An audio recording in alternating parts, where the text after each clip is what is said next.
Sir Richard Branson world famous ആണ്. പുള്ളി കുറച്ച് ദിവസം മുമ്പ് ഫേസ്ബുക്കിലൊരു ബ്ലോഗാണ് തോന്നുന്നു, ഒരു പോസ്റ്റ് ഇട്ടു.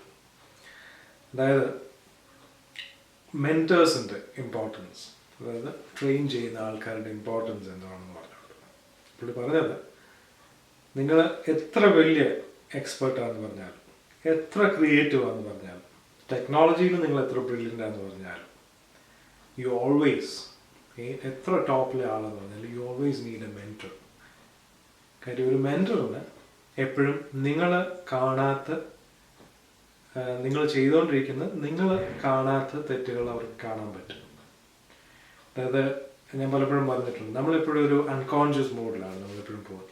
കാര്യം നമ്മൾ ഓൾറെഡി പഠിച്ചൊരു കാര്യങ്ങളെപ്പറ്റി നമ്മൾ പിന്നീട് അതിനെപ്പറ്റി അധികം ബോധർ ചെയ്യത്തില്ല. നമ്മളൊരു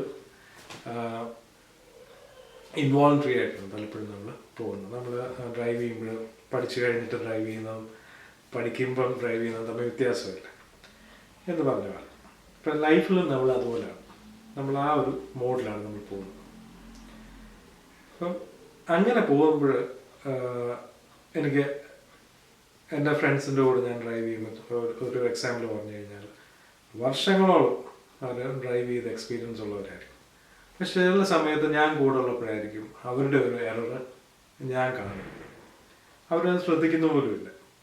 അതുപോലെ തന്നെ ആയിരിക്കും തിരിച്ചു, ഞാൻ ഡ്രൈവ് ചെയ്യുമ്പോഴായിരിക്കും അവർ എൻ്റെ ഒരു മിസ്റ്റേക്ക് കാണും. അപ്പം അവർ ആ സ്നേഹം കൊണ്ട് അത് പറയുമ്പോഴാണ് ഞാൻ അവിടെ ഇമ്പ്രൂവ് ചെയ്യും. അതുപോലെ തന്നെ ഞാൻ തിരിച്ചു എന്ന് പറഞ്ഞ പോലെ തന്നെ ഏത് ഓർഗനൈസേഷനാണെങ്കിലും ഏത് ലെവലിലാണെങ്കിലും we always need a mentor. നമ്മളുടെ ഉയർച്ച കാണാൻ ആഗ്രഹിക്കുകയും അതിനു വേണ്ടിയിട്ട് മാർഗങ്ങൾ പറഞ്ഞു തരികയും, നമ്മുടെ തെറ്റുകൾ കണ്ടു കഴിഞ്ഞാൽ അതിനെ നല്ല രീതിയിൽ ചിലപ്പോൾ ശാസിക്കുവാണെങ്കിൽ പോലും, ചിലപ്പോൾ മാതാപിതാക്കളാണെങ്കിൽ ശാസിക്കുന്ന പോലും നമ്മുടെ നന്മയ്ക്കാണ് പറയുന്നത്. അത് അവർക്ക് നമ്മളോടുള്ള സ്നേഹം കൊണ്ട് തന്നെയാണ് പറയുന്നത്.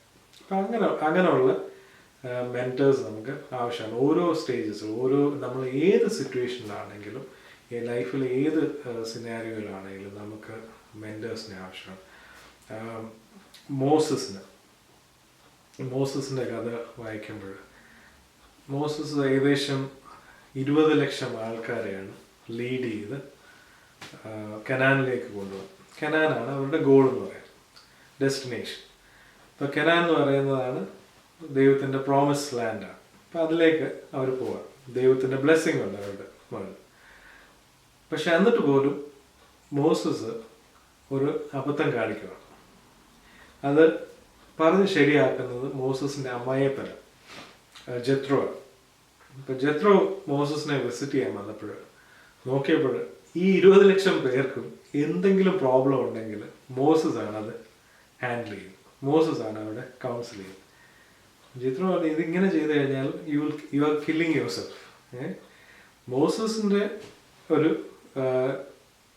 കോളിംഗ് ഉണ്ട്, മോസസിൻ്റെ ഒരു എന്താ പറയുന്ന ഒരു സ്റ്റാറ്റസ് ഉണ്ട്, മോസസിന് കൊടുത്തേക്കുന്ന കഴിവുകളുണ്ട്. അത് വെച്ച് മോസസിന് ഒത്തിരി ഏറെ കാര്യങ്ങൾ ചെയ്യാൻ പറ്റും. പക്ഷെ ഏറ്റവും 20 ലക്ഷം പേരിൽ 20 ലക്ഷം പേരിൽ 30 ലക്ഷം പ്രശ്നങ്ങൾ കാണും, അല്ലെങ്കിൽ അത് കൂടുതൽ കാണും.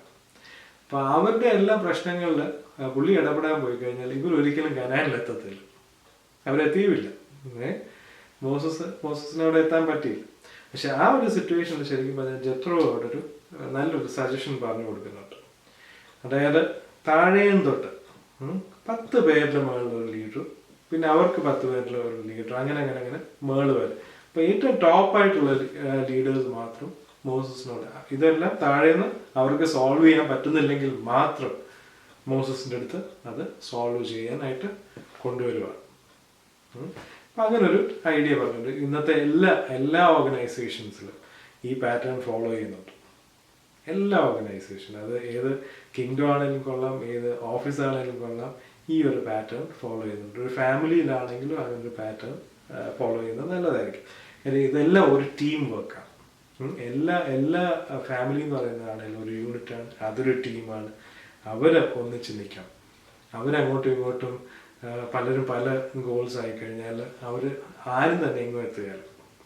അതേസമയം അവർ ഒന്നിച്ച് നിന്നിട്ടൊരു കോമൺ ഗോൾ ആണെങ്കിൽ അവർ ഓരോരുത്തരായിട്ട് നേടുന്നതിനേക്കാളും മെനി ടൈംസ് ഓവർ അവർക്ക് ഒന്നിച്ച് നിൽക്കുമ്പോൾ അവർക്ക് നേടാൻ പറ്റും. അതുപോലെ തന്നെയാണ് ഒരു ഓർഗനൈസേഷൻ. അതൊരു കമ്പനിയാണെങ്കിലും കൊള്ളാം, പള്ളിയാണെങ്കിലും കൊള്ളാം, രാഷ്ട്രീയമാണ്, പാർട്ടിയാണെങ്കിലും കൊള്ളാം.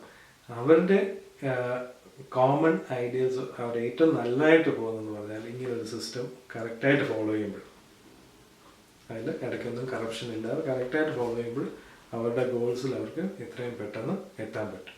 അപ്പോൾ ഞാൻ പറഞ്ഞു വന്നതെന്ന് പറഞ്ഞാൽ റിച്ചാർഡ് ബ്രാൻസണിനും ആ പ്രോബ്ലം അറിയാം, മോസസിനും ആ പ്രോബ്ലം അറിയാമായിരുന്നു.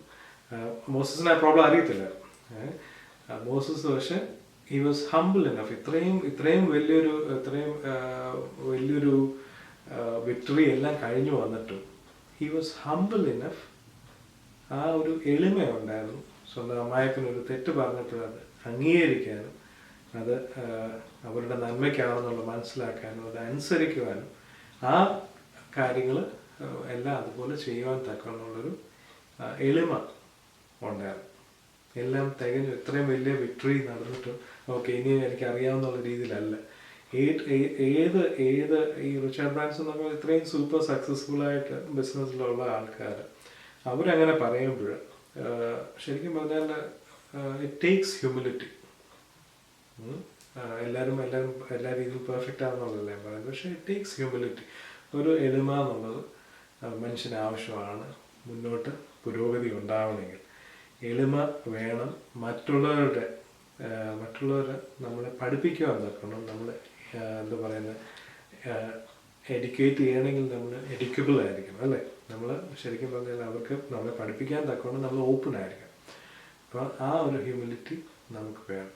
അപ്പോൾ അത് മോസസ് ചെയ്തപ്പോഴത്തേക്ക് അവിടെ വലിയൊരു പ്രോബ്ലം സോൾവ് ആവുകയും ചെയ്യുന്നു. ഇന്ന് കോർപ്പറേറ്റ്സ് മെൻറ്റേഴ്സിനെ ഞാൻ നേരത്തെ പറഞ്ഞിട്ടുണ്ടെന്ന് തോന്നുന്നു. ഇവിടെ ഈ 2008 ക്രൈസിസൊക്കെ വന്നപ്പോൾ, എക്കണോമിക് ക്രൈസിസ് ഒക്കെ വന്നപ്പോൾ എൻ്റെ ഒരു ഫ്രണ്ട്, പുള്ളി മെൻറ്ററിങ്ങിലാണ്.